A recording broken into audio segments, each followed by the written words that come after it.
fokus itu penting, Coach. Nah, Hmm. tapi terkadang kita tuh sulit banget untuk bisa fokus gitu, Coach. Nah, itu kenapa ya, Coach? Saya bisa mulai aware nih, Coach. Ya, kita tahu tadi sangat penting, tetapi begitu penting, tapi kok banyak orang nggak bisa fokus ya? Itu jadi masalah. Nah, sekarang kita coba lihat, mengapa orang sulit fokus? Ya, nah ini supaya kita bisa mengerti juga, kita pahami, supaya kita hati-hati. Kenapa kita sulit fokus? Kalau kita tanya diri kita, kenapa kita sulit fokus? Mungkin kita udah bisa tahu jawabannya ya. Nah, kita coba lihat. Karena kebiasaan. Kebiasaan ini yang paling umum saya dapati. Kenapa orang sulit fokus? Karena udah terbiasa, nggak bisa fokus. Jadi dia mengerjakan apa itu bisa lari kemana-mana, tapi nanti dia akan kembali. Tapi sesaat aja nanti lari kemana-mana lagi. Anda pernah nggak dengar ya, kita ketika mau makan bersama-sama, kita doa makan selesai, tapi karena ada tiba-tiba yang terus ditanya lagi sesuatu waktu mau makan itu, tiba-tiba pas mau makan, tadi udah doa nggak ya? Loh, padahal tadi udah doa sama-sama. Tapi di delay kira-kira 1 menit aja, karena tiba-tiba ada sayur belum keluar, atau tiba-tiba kita udah selesai doa, pelayan restoran tambahin lagi makanan, jadi kita berhenti mau makan ya, jadi dia tambah 1-2 piring sayur, tiba-tiba oke, kita makan ya, terus pasti ada satu yang bertanya, tadi udah doa ya, bahkan dia doa-doa lagi. Jadi itu karena tidak fokus ya. Nah, kemudian kita lihat ada kenapa orang sulit fokus, karena rasa bosan dan terbiasa melamun. Perhatikan ini saya dapati banyak karena rasa bosan. Jadi ketika dia melakukan sesuatu itu ada kebosanan terhadap hal itu, pasti pikirannya kemana-mana, dan orang ini biasa melamun. Jadi umumnya ini biasanya di anak-anak muda yang lagi belajar sekolah ya. Jadi pelajaran apapun, buku apapun yang dia taruh di depannya itu, apalagi matematika. Waduh, baru buka 1-2 halaman, baru udah 3 menit. Aduh, susah, bosan. Kemudian dia melamun kemana-mana. Terus orang tuanya tanya, udah belajar matematika, udah 1 jam duduk di sana. Tapi sebenarnya enggak. 1 jam dia duduk di sana, tetapi dia benar-benar belajar itu paling 5 menit, 6 menit, 10 menit. Yang lainnya itu kemana-mana semua.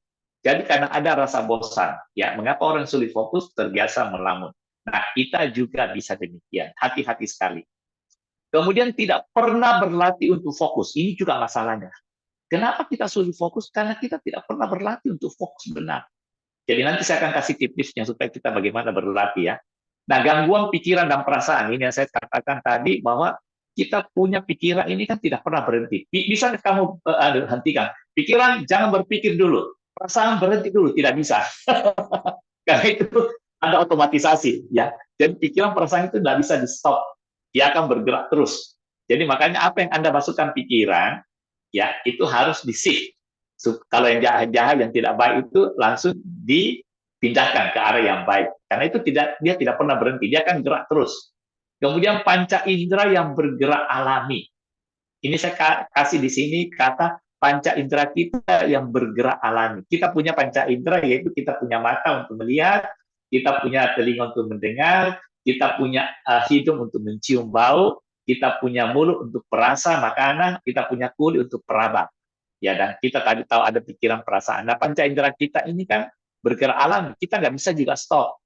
Jadi ketika umpama kita lagi berdoa, tiba-tiba ada makanan enak masuk hidung kita. Waduh, ya. Kemudian tiba-tiba kita dengar suara, ya, atau kita tiba-tiba tangan kita tersentuh atau kaki kita digigit nyamuk. Itu kan sakit. Itu peraan ya, peraba ya. Atau ada yang gigit di kaki atau apa, gerak atau apa, itu gangguan panca indera yang bergerak alami. Bisa. Ya, kemudian perasaan pikiran kita, ya, kemudian mulut kita ada yang nguja, tiba-tiba tercium bau enak, tiba-tiba itu airnya keluar. Wah, ini makanan enak saya ini. Itu terganggu pasti, sulit fokus ya. Tiba-tiba ini hanya pikiran, apa mau apa cacai goreng, babi kecap, babi guling, macam-macam dah. Kemudian pengaruh multimedia sosial. Ini juga gangguannya yang sangat besar saat ini. Ya, notifikasi masuk, ya, HP ada di samping bunyi macam-macam ya. Kita akan periksa, begitu kita periksa, kita akan pindah ke arah sana. Mungkin ada hal-hal yang menarik kita, apakah itu Instagram, apakah itu YouTube, apakah itu WhatsApp, macam-macam ya. Nah, firman Tuhan mengingatkan kita di sini, kalau hal itu terjadi, Kolose pasal 3 ayat 2 dikatakan apa? Pikirkanlah perkara yang di atas, bukan yang di bumi. Yang di bumi itu banyak yang bisa merusak kamu. tapi pikirkan yang di atas, karena nantinya toh kita akan pulang ke atas. Kita ini di sini cuma transit. Jadi gangguan-gangguan itu tolong diminimalisir yang ada di bumi ya. Jadi memang Tuhan tahu bahwa itu kamu akan terpengaruh multimedia.